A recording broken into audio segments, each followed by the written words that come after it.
Riuh paling tampan jikalau ditembak gak mempan. Wajar kalau ente nyaman sekali sewang. Kita hidup masing-masing, ente kasih godaan aneh gak berpaling.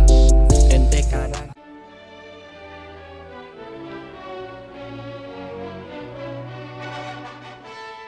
dan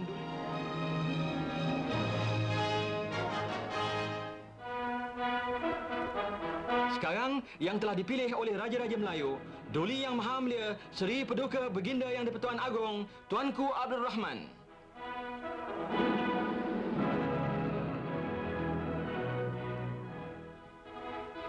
Dan akhir sekali, Wakil Baginda Queen Yang Teramat Mulia Duke of Gloucester yang akan menyerahkan surat perlembagaan kepada Perdana Menteri. Duke diiringi oleh Pesuruhjaya Tinggi Persekutuan yang akhir, Sir Donald McGillivray.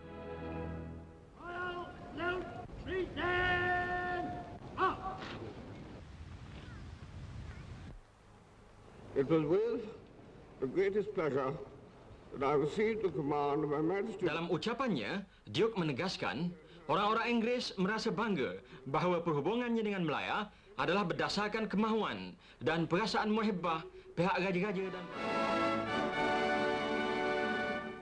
dengan pemberian ini, maka terserahlah kuasa pemerintahan yang menjadikan Melaya bebas dan bertanggungjawab menentukan nasibnya sendiri.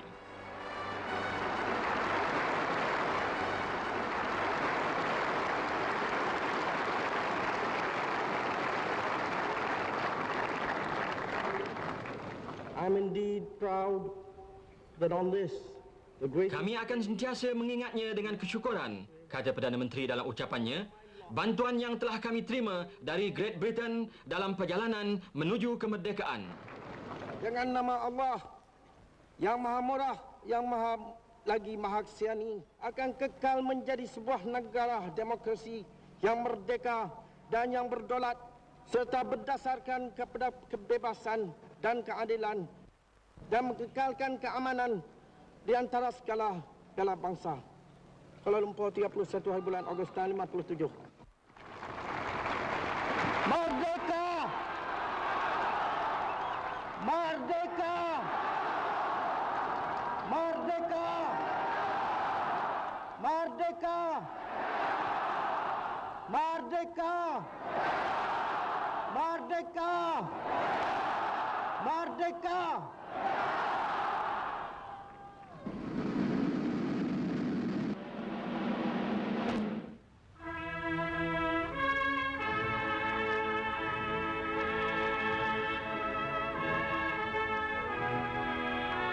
Sehingga irama lagu kebangsaan, lagu negaraku dimainkan bagi kali yang pertama, menzahirkan perasaan di hati mereka.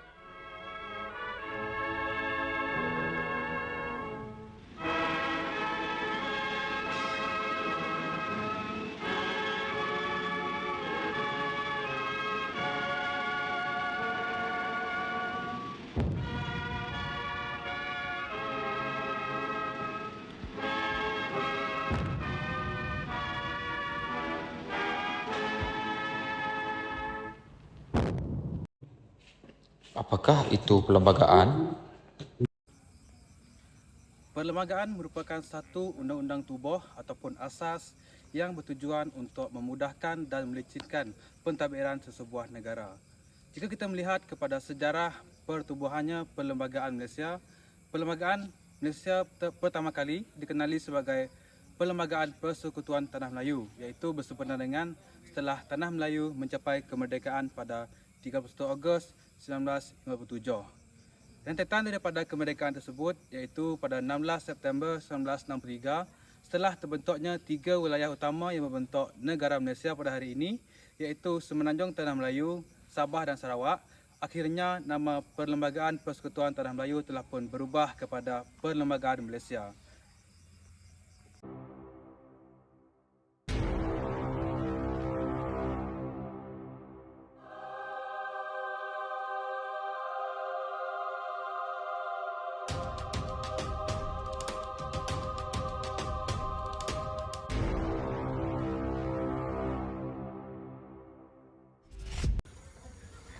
Tanggal 13 Mei 1969 telah berlakunya rusuhan kaum yang mengakibatkan banyak kehilangan nyawa kecederaan, hilang rasa percaya dan kemusnahan harta benda. Tragedi ini mempunyai kaitan secara langsung dengan keputusan pilihan raya umum 1969, lonjakan pengaruh parti Calvinis Cina serta hilangnya majoriti 2/3 parti perikatan di Dun Selangor. Faktor hiliran yang lain juga agak rencam menjadi motor pencetus kejadian hitam ini.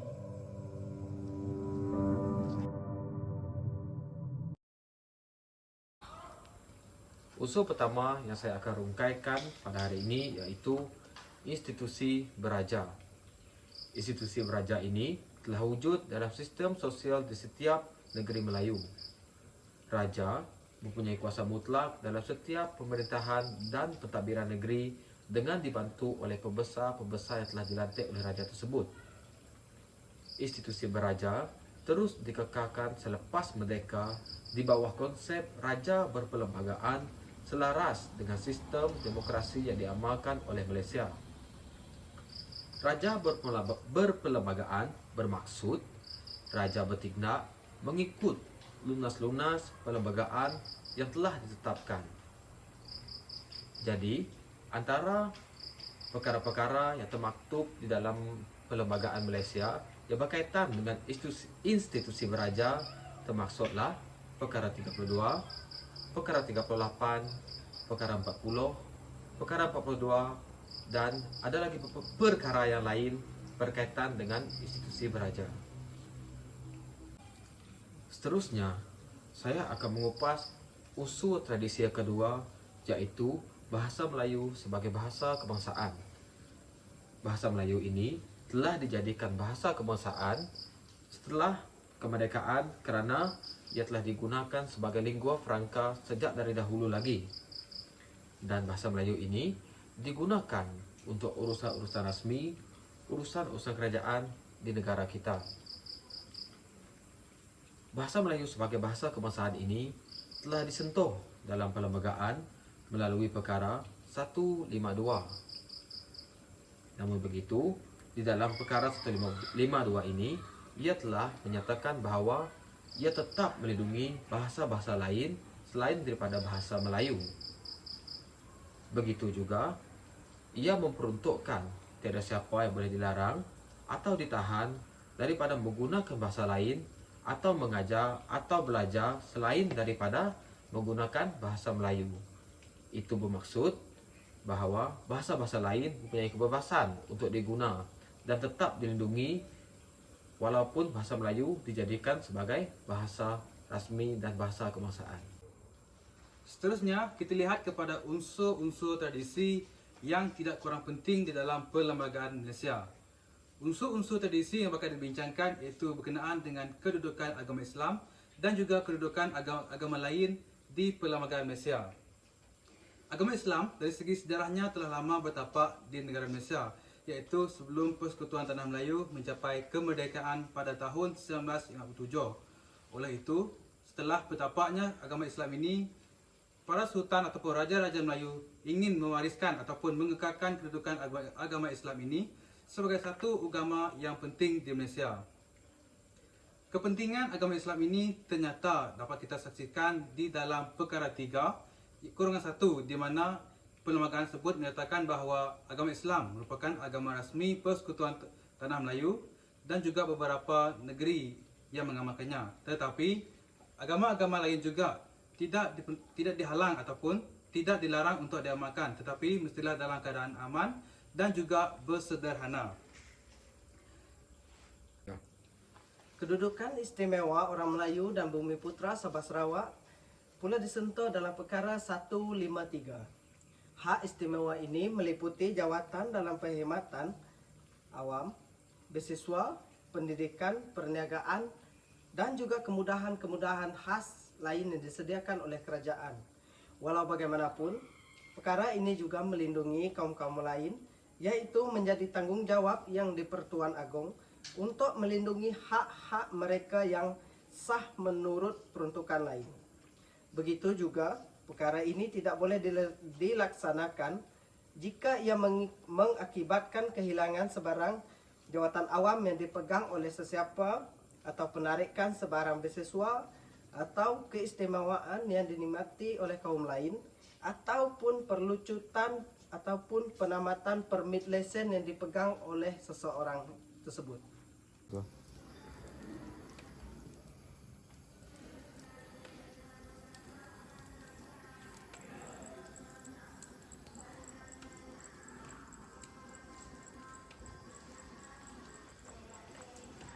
Walaupun unsur-unsur tradisi telah wujud sebelum terbentuknya negara Malaysia, namun masih terdapat isu-isu yang sentiasa berkumandang di media cetak, media sosial dan sebagainya. Terjadinya isu-isu ini membuktikan bahawa pemahaman dan penghayatan rakyat Malaysia masih berada pada tahap yang membimbang. Isu yang pertama yang boleh diketengahkan oleh kami tentang unsur-unsur tradisi dalam perlembagaan Malaysia iaitu berkaitan dengan institusi beraja. Isu yang pertama iaitu bertajuk Polis Johor terima 16 laporan penceramah hina institusi beraja. Dalam akhbar ini yang bertarikh 16 Mac 2023, Polis Johor setakat ini menerima 16 laporan berhubung dengan seorang penceramah lelaki yang dipercayai mengeluarkan kenyataan berunsur penghinaan terhadap institusi beraja. Ketua Polis Johor, Datuk Zamarul Zaman Mahmad berkata, laporan berkenaan dibuat susulan kenyataan yang dibuat menerusi video berdurasi 31 saat menerusi laman sosial TikTok. Jadi, berdasarkan isu yang ini, kita boleh simpulkan bahawa seorang penceramah yang hebat akademiknya telah mengeluarkan satu kenyataan yang boleh menggambarkan kurangnya pemahaman terhadap unsur-unsur tradisi di dalam perlembagaan Malaysia. Jadi, isu ini sangat penting dan perlu diambil berat oleh seluruh rakyat Malaysia. Seterusnya kita akan mengupas isu yang kedua tentang unsur tradisi bahasa Melayu sebagai bahasa kebangsaan. Dalam hasil penulisan Dr. Samsudin Nahar Ahmad yang bertajuk Sekolah Vernacular Punca Bahasa Melayu Terpinggir. Bahasa mencerminkan sesuatu bangsa dan senjata perpaduan masyarakat berbilang kaum seperti di negara ini jika dipraktikkan dengan sebaik yang mungkin. Sudah jelas lagi nyata termaktub dalam Perlembagaan 152, bahasa Melayu ialah bahasa rasmi manakala Akta 1963 dan 1967 mengangkat bahasa Melayu sebagai bahasa kebangsaan. Ini bermakna bahasa Melayu bukanlah untuk bangsa Melayu sahaja, sebaliknya bangsa-bangsa Malaysia. Persoalannya, adakah semua warga negara fasih berbahasa Melayu? Dalam kajian Nur Azian Nahar dan Fazilah Abdul Rahman dari Fakulti Pendidikan UPM, terdapat 414 orang murid Sekolah Jenis Kebangsaan SJK di Kuantan mendapati 55.7% masih tidak fasih berbahasa Melayu. Jika di SJK, tahap kemahiran bertutur bahasa Melayu kurang daripada 50%, apakah mungkin peratusan ini meningkat di universiti dan sektor-sektor pekerjaan dan sektor-sektor yang lain yang terdapat di negara kita ini? Dalam Akta Pendidikan 1996 Fasa ke-28 menyatakan bahawa Menteri Pendidikan mempunyai bidang kuasa untuk mewujudkan sekolah kebangsaan dan juga sekolah vernacular. Masalah pada sekolah vernacular pula diadakan pada fasa ke-17, iaitu Menteri Pendidikan diberi kuasa mengecualikan bahasa kebangsaan sebagai bahasa perantaraan di sekolah vernacular. Disebabkan sekolah vernacular didedahkan dengan bahasa ibunda, martabat bahasa kebangsaan mustahil akan berlaku. Penguasaan bahasa Melayu sudah semakin parah di sekolah vernacular. Justru, bagaimana pula jika penambahan 16 sekolah vernacular baru di negara kita ini? Seterusnya, kita akan mengupas isu yang ketiga iaitu berkaitan dengan hak orang Melayu dan kaum pribumi Sabah dan Sarawak di Malaysia. Menurut laporan Zulhayati dalam berita utama yang bertajuk Putra Lapor Polis Isu Hak Beasiswa Pelajar Bumi Putra. Menurut laporan beliau yang berlokasi di Bangi pada 9 Ramadan 1444 Hijrah iaitu jatuh pada hari Jumaat, tindakan Jabatan Perkhidmatan Awam ataupun JPA menghentikan penajaan pelajar, perubatan, kejururawatan dan beberapa lagi pengkhususan lain di universiti tempatan dilihat sebagai melanggar perkara 153/2 dan perkara 153/3 dalam Perlembagaan Persekutuan Malaysia. Dalam itu, Presiden Parti Bumi Putra Perkasa Malaysia ataupun Putra, Datuk Ibrahim Ali berkata, beasiswa ini adalah milik istimewa orang Melayu dan sewajarnya semua pihak perlu menghormatinya sebagaimana termaktub dalam Perlembagaan Negara. Menurut beliau, saya ingin mengajak orang Melayu dan Bumi Putra supaya menyedari, menginsafi dan bangkit bersama menuntut hak kita orang Melayu yang semakin terhakis terutamanya dalam beasiswa. Isu ini bukan sahaja melibatkan pelajar dalam bidang perubatan tetapi juga turut melibatkan pelajar dalam bidang kejururawatan atau sebagainya, tetapi isunya adalah semua bidang pelajaran yang membabitkan Bumi Putra kerana hak istimewa orang Melayu yang saya sebutkan tadi iaitu Fasa 153/2 dan Fasa 153/3 menjadi kewajipan kerajaan menurut beliau. Terdahulu, Putra membuat laporan polis berhubung isu beasiswa pelajar Bumi Putra di Ibu Pejabat Polis Daerah ataupun IPD Dang Wangi pada hari ini. Mengulas lanjut, Ibrahim menjelaskan beasiswa di bawah JPA sekarang ini sudah dibahagikan seolah sama rata iaitu 50% untuk kaum Bumi Putra dan 50% lagi kepada bukan Bumi Putra. Menurut beliau juga, saya difahamkan begitu dan ada di kalangan Bumi Putra yang mendapat tempat di luar negara ataupun di universiti terkemuka tetapi dalam negara kita dinafikan beasiswa menurut beliau. Justru, beliau mendesak siasatan lebih telus dilakukan sama ada wujud unsur male fight dalam usaha menafikan secara halus dan terancang hak orang Melayu yang telah dilindungi di bawah perlembagaan. Baru pagi tadi lepas subuh ada satu video seolah ni kumpulan Yahudi. Dia bercakap tentang Malaysia sekarang. Dalam kumpulan tu dan doa dia dan macam-macam cara nak minta supaya Malaysia jatuh ke tangan pihak pembangkang yang menaja kumpulan Yahudi dan juga Kristian. Bagi saya ini bahaya. Apakah bermakna akan berlaku proses kristianisasi? Dan kita seterusnya, berdasarkan paparan video yang telah anda saksikan sebentar tadi, saya ingin mengupas tentang isu yang berkaitan dengan kedudukan agama Islam dan juga kedudukan agama kaum-kaum lain di Malaysia seperti yang telah dinyatakan dalam Perlembagaan Malaysia dalam Perkara 3/1. Menurut Siti Zubaidah Muhammad Zaini, pada 18 November 2022, dalam laporan berita Malaysia Gazette yang bertajuk Kenyataan Anti-Kristian Muhyiddin Bola Cetus Ketegangan Kaum. Kuala Lumpur, Majlis Gereja-Gereja Malaysia membidas kenyataan Tan Sri Muhyiddin Yassin yang menuduh penganut Kristian bekerjasama dengan sekumpulan Yahudi untuk mempromosikan agama itu dan memurtadkan umat Islam di negara ini. Menurut Setiausaha Agong, Jonathan Jasudas berkata, kenyataan yang dikeluarkan pengerusi Perikatan Nasional itu tidak benar dan tidak bertanggungjawab. Menurut Jonathan, kita hidup di negara berbidang agama dan kaum, maka sensitiviti di setiap masyarakat perlu diambil kira semasa berucap di forum awam. Tambahan lagi, beliau turut menyatakan bahawa kenyataan yang dilafazkan oleh Muhyiddin secara sembarangan di tempat terbuka boleh menimbulkan ketegangan dan persengketaan kaum dan agama.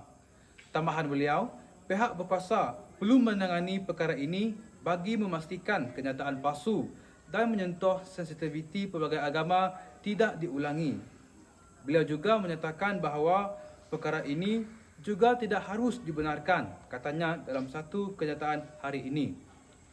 Kesimpulannya, sebagai seorang ahli dalam parti politik di Malaysia ini, beliau seharusnya tidak menggunakan ataupun tidak bermodalkan isu-isu agama untuk meraih sokongan ataupun meraih kepercayaan pengundi. Jika kita merujuk kepada perkara 3-1 yang secara umumnya menyatakan bahawa agama Islam merupakan agama persekutuan, tetapi agama-agama kaum lain boleh dianuti di negara ini asalkan dalam keadaan yang aman dan bersederhana. Oleh itu, sama-sama kita renungkan perkara 3-1 ini. Sekian. Berdasarkan isu-isu dan huraian-huraian yang telah kami ketengahkan berkenaan dengan unsur-unsur tradisi di dalam perlembagaan Malaysia, jelaslah di sini bahawa pentingnya ada unsur-unsur tradisi di dalam perlembagaan Malaysia. Jadi pada kali ini, saya akan menghuraikan 4 kepentingan wujudnya unsur-unsur tradisi di dalam perlembagaan Malaysia. Yang pertama, mewujudkan identiti Malaysia. Identiti Malaysia ini merupakan satu gambaran yang jelas yang boleh menunjukkan rakyat Malaysia yang majmuk menjadi satu kelompok yang bersatu, yang boleh menunjukkan bahawa mereka itu adalah rakyat Malaysia. Contohnya, di dalam unsur tradisi yang menyatakan bahawa bahasa Melayu merupakan bahasa persekutuan. Dari unsur tradisi ini, kita boleh membina satu identiti Malaysia yang menggunakan bahasa Melayu itu. Maka dengan itu, sekiranya terdapat komunikasi dalam urusan rasmi ataupun urusan-urusan kerajaan, bahasa Melayu menjadi medium perantaraan untuk melancarkan sesebuah perkara. Yang kedua, memupuk persefahaman ke arah perpaduan. Kepentingan dari segi perpaduan dalam unsur tradisi ini dapat dilihat dari unsur tradisi yang berkaitan dengan agama Islam adalah agama rasmi persekutuan. Walaupun demikian, agama-agama lain boleh dianuti dengan bebas. Jadi, berdasarkan unsur tradisi yang berada dalam perlembagaan ini, kita boleh lihat dan kita boleh tahu bahawa rakyat-rakyat di Malaysia yang berbilang kaum, yang berbagai agama, boleh menganuti agama mereka dengan aman dan damai. Jadi dengan itu, wujudnya satu persefahaman, satu semangat kekitaan yang boleh mengutuhkan lagi perpaduan di negara kita. Begitu juga dengan unsur tradisi yang berkaitan dengan bahasa Melayu merupakan bahasa persekutuan. Di dalam perkara tersebut telah termaktub bahawa bahasa-bahasa lain boleh digunakan dengan bebas. Maksudnya di sini, bahasa-bahasa ibunda seperti bahasa Iban, seperti bahasa Bidayo masih boleh digunakan pakai di dalam satu kelompok sosial rakyat mereka sendiri. Jadi dengan itu, bahasa ibunda tersebut tidak akan pupus dan tidak akan lenyap. Seterusnya akan memupuk satu semangat di mana memperjuangkan bahasa Melayu itu dan bahasa-bahasa mereka sendiri sebagai medium perpaduan di Malaysia.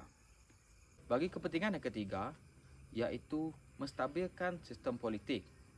Seperti yang kita tahu, politik ini merupakan satu cabang yang besar bagi menguruskan sesuatu negara. Maka dengan itu, unsur tradisi iaitu sistem institusi beraja merupakan salah satu contoh yang boleh diketengahkan di dalam isu ini. Institusi beraja merupakan salah satu komponen yang telah lama wujud sejak dari zaman Kesultanan Melayu Melaka lagi. Maka dengan itu, sistem beraja ini mempunyai fungsi yang sangat besar sekiranya berlaku sesuatu masalah di dalam peringkat negeri maupun peringkat negara.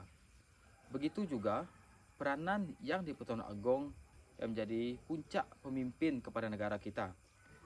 Baginda mempunyai peranan yang besar dalam mencorak politik dan struktur kerajaan di negara kita. Seperti kita tahu, 2-3 tahun yang lepas, kemelut politik di negara kita sangat membimbangkan.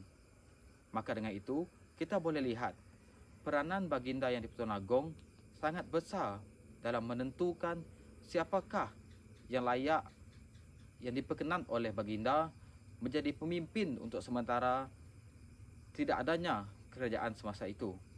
Maka dengan itu, jelaslah di situ unsur-unsur tradisi yang berkaitan dengan institusi beraja dapat menstabilkan sistem politik di negara kita.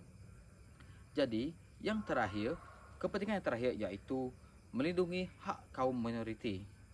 Di dalam perkara 153, dalam perlembagaan yang berkaitan dengan unsur tradisi, hak istimewa orang Melayu dan hak Bumiputera kaum di Sabah dan Sarawak. Kaum minoriti di Malaysia ini sangat banyak. Contohnya, di Semenanjung terdapatnya orang asli, di Sabah Sarawak terdapatnya kaum Penan, Kiput, Kejaman, Sihan, Punan dan sebagainya. Jadi, kaum-kaum minoriti ini menerima keistimewaan di mana mereka dilindungi dengan cara-cara tertentu agar kaum ini dapat berkembang selari dengan kaum-kaum yang lain. Sebagai contohnya, syarat masuk ke IPTA ataupun Institut Pendidikan Tinggi Awam dilonggarkan bagi kaum-kaum minoriti ini. Seperti kita tahu, di peringkat IPG juga telah melonggarkan syarat kelayakan sekiranya kaum minoriti ini berminat untuk masuk ke Institut Pendidikan Guru. Contohnya, sekiranya Bumiputera yang lain ataupun kaum-kaum majoriti yang lain perlu mendapatkan sekurang-kurangnya 5A, walaupun demikian, kaum minoriti tersebut boleh dikurangkan syarat kelayakannya kepada 3A ataupun kurang daripada itu. Jadi dengan itu, jelaslah di situ hak kaum-kaum minoriti di Malaysia ini dapat dilindungi melalui unsur tradisi yang mempertahankan dan melindungi hak kaum-kaum mereka. Sekian, terima kasih.